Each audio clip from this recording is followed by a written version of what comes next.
welcome to Tonight with Faria. آج بات کریں گے جماعت اسلامی کے امیر سراج الحق سے. Let's take a look at the headlines tonight. Jamaat Islami رائیو and March کا حصہ بننے کو تیار نہیں. جماعت اسلامی اور تحریک انصاف اتحادی ہونے کے باوجود دور دور کیوں ہیں؟ جماعت اسلامی افغان مہاجرین کی واپسی کیوں نہیں چاہتی؟ نظریاتی سیاست پر انتخابی سیاست کو ترجیح کیوں؟ پوچھیں گے امیر جماعت اسلامی سراج الحق سے.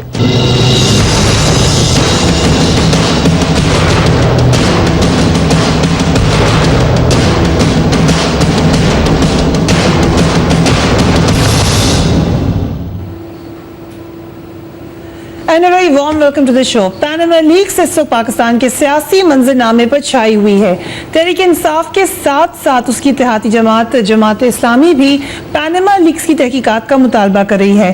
جماعت اسلامی نے اسلام آباد میں چند روز قبل ایک علامتی دھرنا بھی دیا، مگر مقصد ایک ہونے کے باوجود نظر یہ آ رہا ہے کہ جماعت اسلامی پاکستان تحریک انصاف کے ساتھ اس معاملے پر ساتھ کھڑے ہونے سے گریز کر رہی ہے. 2 سال پہلے اگر آپ چلے جائیں تب بھی ایک دھرنا ہوا تھا. اس وقت سراج الحق صاحب جو کہ امیر جماعت اسلامی ہیں، اس وقت ان کا وہ پہلا ایگزام کہہ سکتے ہیں، بڑا سراہا گیا تھا ان کی ایفرٹس کو. انہوں نے کوشش کی تھی کہ معاملات کو ٹھیک کیا جائے.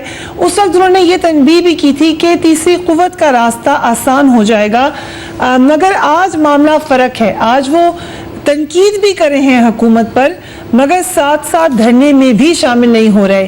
ایگزیکٹلی جماعت اسلامی کدھر ہے؟ اس کے علاوہ ایک اور بڑی اہم ڈیولپمنٹ ہوئی. اپوزیشن تو متحد نہیں ہے، مگر حکومت نے افغان مہاجرین کے قیام میں مارچ 2017 تک توسیع کر دی ہے. 1 ستمبر کو سیاسی اور مذہبی جماعتوں کی بلکہ پختون قائدین کا ایک اجلاس کیا گیا، جس میں افغان مہاجرین کے قیام کو 2021 تک بڑھانے کا مطالبہ کیا گیا اور افغانستان سے کشیدہ تعلقات کا ذمہ دار صرف پاکستان کو ٹھہرا دیا گیا.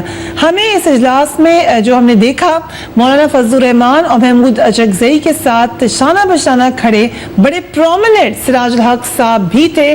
ان کے حوالے سے مختلف تجزیہ کار بھی کامنٹس کرتے رہے. اس حوالے سے بھی بات کریں گے. اور دھرنے میں اب جماعت اسلامی کی پالیٹکس کیا ہے، جماعت اسلامی سراج الحق کی رہبری میں کہاں تک آپ پہنچی ہے. We will ask after a break. Keep watching tonight's Faria.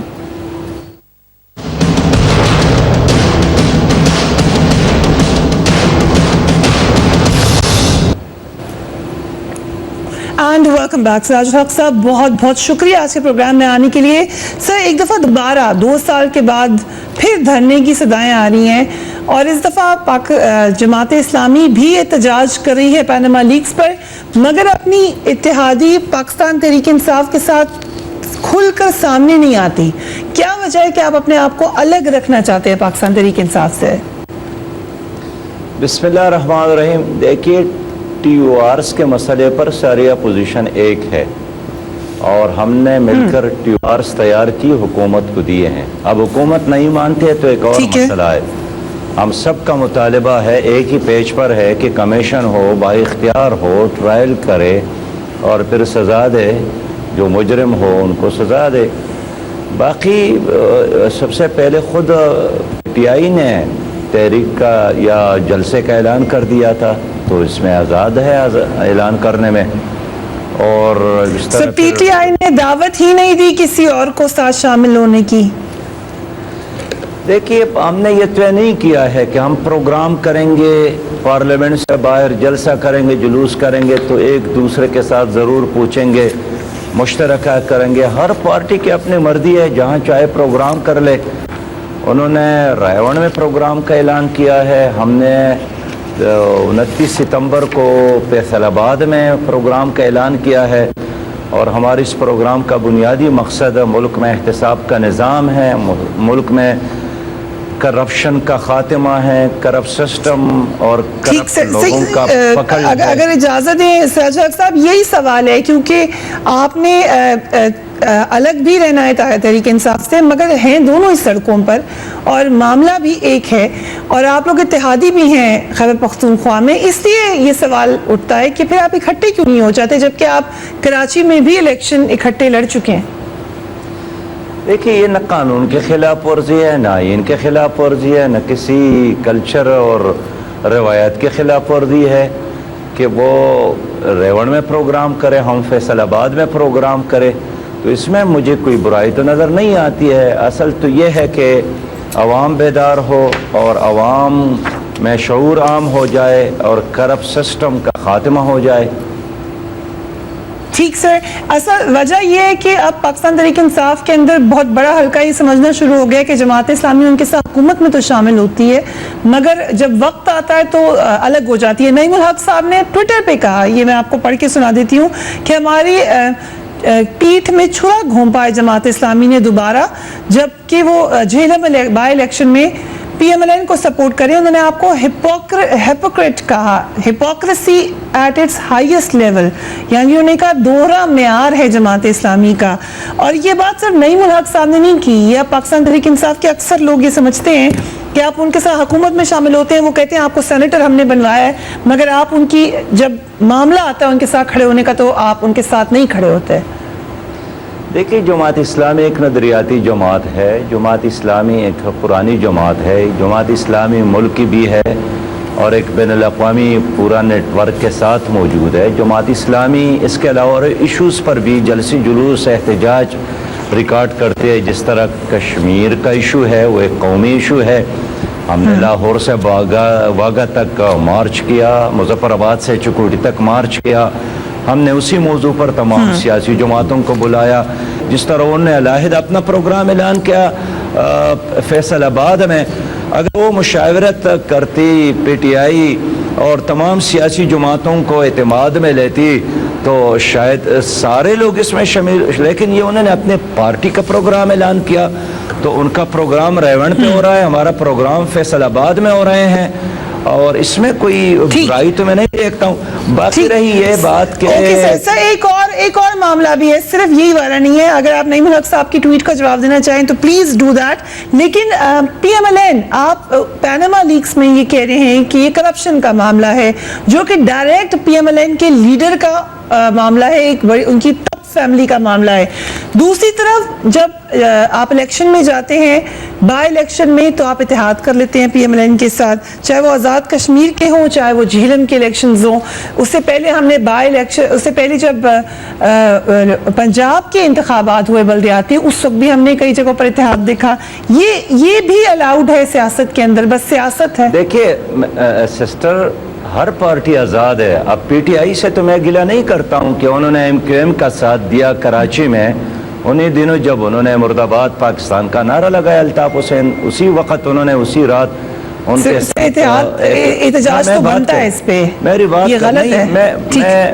میں یہی بات کرنا چاہتا ہوں. جہاں تک نعیم الحق صاحب کی بات ہے تو ان کی کسی بات کا جواب دینا میں ضروری اس لیے نہیں سمجھتا ہوں کہ وہ پارٹی لیڈر عمران خان ہے، وہ نہیں ہے. اور جہلم میں جماعت اسلامی نے کسی کا ساتھ نہیں دیا. ہم نے مرکزی سطح پر بھی یہ طے کیا تھا، صوبائی سطح پر بھی یہ طے کیا تھا. اب یہ کہنا چاہتا ہوں جہاں تک آزاد کشمیر، فواد چودھری صاحب یہ کہتے ہیں کہ آپ ان کے خلاف تھے. فواد چودھری صاحب کی اپنی سٹیٹمنٹ ہے کہ جماعت اسلامی میرے خلاف تھی وہاں پر. کس کا سٹیٹمنٹ ہے؟ فواد چودھری صاحب جو کہ پی ٹی آئی کے کینڈیڈیٹ ہیں، وہ کہتے ہیں جماعت اسلامی مجھے سپورٹ نہیں کر رہی تھی. فواد صاحب کا مسئلہ یہی ہے کہ لوگوں کو یقین نہیں آ رہا تھا آخر وقت تک کہ یہ کس پارٹی کا ہے، اس لیے کہ ہر گھاٹ کا پانی پینا اور ہر پارٹی میں جانا اور حسب ضرورت ہر پارٹی کا استعمال کرنا، تو لوگ بھی اس کے بارے میں پھر وہی خیال رکھتے ہیں، یقین نہیں کرتے ہیں. تو اس لیے میں سمجھتا ہوں کہ کینڈیڈیٹ کا مسئلہ بھی بہت عام ہے پارٹیوں کے لیے. اور میں یہی کہنا چاہتا ہوں کہ کیا یہ ہمارے لیے ضروری نہیں ہے سیاسی جماعتوں کے لیے کہ ہم اب ایسے کینڈیڈیٹس کو ووٹ دے اور ان کو امیدوار بنا لے، ٹکٹ دے جو کلین ہو، جن کا ماضی بے داغ ہوں، جو خود کرپشن سے پاک ہو. تو اس لیے میں سمجھتا ہوں کہ جب تک سیاسی جماعتیں خود اپنے اندر بھی آڈٹ نہ کرے تو ہم کس طرح سسٹم کی آڈٹ کر سکتے ہیں. Right sir. دوسرا جو اہم سوال ہے پھر اس کے بعد یہاں سے آگے بڑھ جاتے ہیں, لیکن پچھلے دھرنے میں اگر آپ کو یاد ہو تو آپ ثالثی کا کردار ادا کر رہے تھے.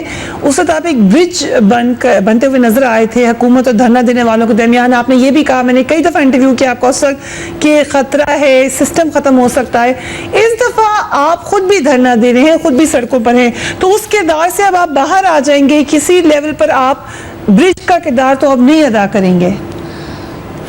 سسٹر, میں تخریبی سیاست کی قائل نہیں ہوں. میں اب بھی جوڑنے کی بات کرتا ہوں. پاکستان کو جوڑنے کی ضرورت ہے, آگے بڑھنے کی ضرورت ہے, ترقی کی ضرورت ہے. لیکن اگر لوگ جلسی جلوس کرتے ہیں, ریلیاں کرتے ہیں, دھرنے دیتے ہیں, تو اس میں اپوزیشن سے زیادہ بڑا ہاتھ ہو تو حکومت کے رویے کا ہے, اس کے بیہیویئر کا ہے. حکومت نے خود ہی ایوانوں کی بجائے لوگوں کو چوکوں چوراہوں کا راستہ دیا. ایک دفعہ دوبارہ ہم آ جائیں نعیم الحق صاحب کی ٹویٹ پر. نعیم الحق صاحب اس وقت عمران خان کے سب سے قریبی ساتھیوں میں سے سمجھے جاتے ہیں. اگر انہوں نے یہ ٹویٹ کی ہوگی تو یقیناً ان سے پوچھ کے کی ہوگی. اور اگر آپ یاد کریں عمران خان صاحب نے کیا کہا تھا آپ کے حوالے سے جس وقت دھرنا ہو رہا تھا, انہوں نے خود یہی الفاظ تقریباً کہے تھے, ہم دکھا بھی سکتے ہیں, یہی الفاظ کہے تھے جو آج نعیم الحق صاحب کہہ رہے ہیں. انہوں نے بھی کہا تھا وکٹ کی دونوں طرف کھیلتے ہیں. تو پھر یہ ان کے ہم سمجھ لیں لیڈر کا پوائنٹ آف ویو ہے آپ کے بارے میں پاکستان تحریک انصاف کے. دیکھیے, میں سخت بات کرنے کی عادی نہیں ہوں, میں جواب در جواب کی عادی نہیں ہوں. میں ایک پازیٹیو رویت رکھتا ہوں. سیاست میں ظاہر بات ہے برداشت, سیاست برداشت کا نام ہے, اور برداشت کے بغیر کوئی سیاست نہیں ہوتی ہے. اور اس وقت بھی عمران خان صاحب پھر میرے پاس تشریف لائے تھے اور خود ہی کہا تھا کہ غلط فہمی ہے, ایک اخبار نے غلط رپورٹنگ دی ہے. لیکن اس سب کچھ کے باوجود میں اس پر مطمئن ہوں کہ اس وقت دھرنوں کے نتیجے میں اگر خون بہتا, لاشیں گرتی اور اسلام آباد قبرستان بنتا تو اس سے ہمارے ملک کو نقصان ہوتا ہے. اور اس لیے ہم نے جوڑنے کی سیاست کی اور ملک کو ایک بحران سے نکالنے کی کوشش کی. لیکن جہاں تک کرپشن اور کرپٹ سسٹم کی بات ہے, میرا موقف یہ ہے کہ احتساب سب کا ہونا چاہیے. نواز شریف صاحب کا بھی احتساب ہونا چاہیے, سراج الحق کا بھی احتساب ہونا چاہیے, دوسروں کا احتساب ہونا چاہیے. ہم ایک ٹریک بنا لیں. دیکھیے سسٹر, لندن میں نے دیکھا ہے کہ ایک اندھا آدمی گھر سے نکل کر اپنے ٹریک پہ چڑھ کر بازار تک جاتا ہے, سودا سلپ لے کر واپس گھر پہنچتا ہے, اس لیے کہ ٹریک موجود ہے, سسٹم اور نظام موجود ہے. یہاں آنکھوں والوں کو بھی دکے پڑتے ہیں اور دکے دیتے ہیں. میرا ڈیمانڈ یہی ہے کہ ایک کمیشن با اختیار بنایا جائے, جنہوں نے اب شور کمپنیاں بنائی ہیں تاکہ ان کے بارے میں پتہ چلا ہے پیسہ کہاں سے آیا, پاناما لیکس کا بھی پتہ چلا ہے, سویز لیکس کا بھی پتہ چلا ہے, لندن لیکس کا بھی پتہ چلا ہے, لندن لیکس کا بھی پتہ چلا ہے. اور یہاں خود اپنے ملک میں جن لوگوں نے کروڑہا اور اربہا قرض لیے ہیں, ان کے سسٹر میری بات سنیں, میں چاہتا ہوں کہ جنہوں نے یہاں قرض لیے ہیں اور بغیر ڈکار کے ہضم کیے ہیں اور معاف کروائے ہیں, ان کا بھی احتساب ہونا چاہیے. کس نے ان کو یہ اجازت دی ہے؟ مجھے اور آپ کو تو 10 روپیہ قرضہ نہیں ملتا ہے, یہ اربہا لیتے ہیں. کیوں؟ سراج الحق صاحب ہمارے مہمان خصوصی ہیں. وقت ہوا ایک بریک کا, اس کے بعد بات کریں گے. Keep watching tonight with fair.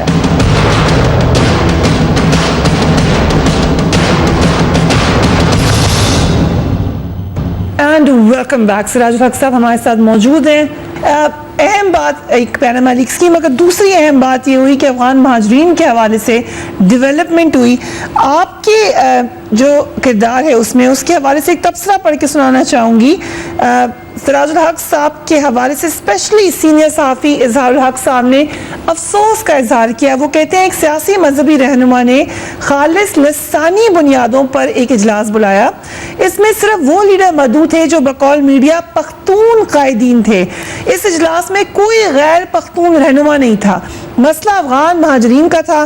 مطالبہ کیا گیا کہ افغان مہاجرین کو 2021 تک پاکستان ہی میں رہنے دیا جائے, مگر دلچسپ ترین نقطہ لسانی بنیادوں پر اکٹھے کیے گئے ان قائدین کا یہ تھا کہ افغانستان سے اچھے تعلقات نہیں ہیں, تو اس کا سبب ہماری پالیسیز ہیں. سر, اس پہ تو بعد میں آتے ہیں قصور کس کا ہے. جماعت اسلامی نیشنل پارٹی, پاکستان کی سب سے پرانی نظریاتی پارٹی, صرف پختون تو بہت زیادہ رسپیکٹ کے ساتھ قاضی صاحب بھی تھے, مگر کیا سراج الحق صاحب جماعت اسلامی کے لیڈر ہو کے اس جماعت کو ایک پختون پارٹی کی طرح ریپرزینٹ کر سکتے ہیں جماعت اسلامی کو؟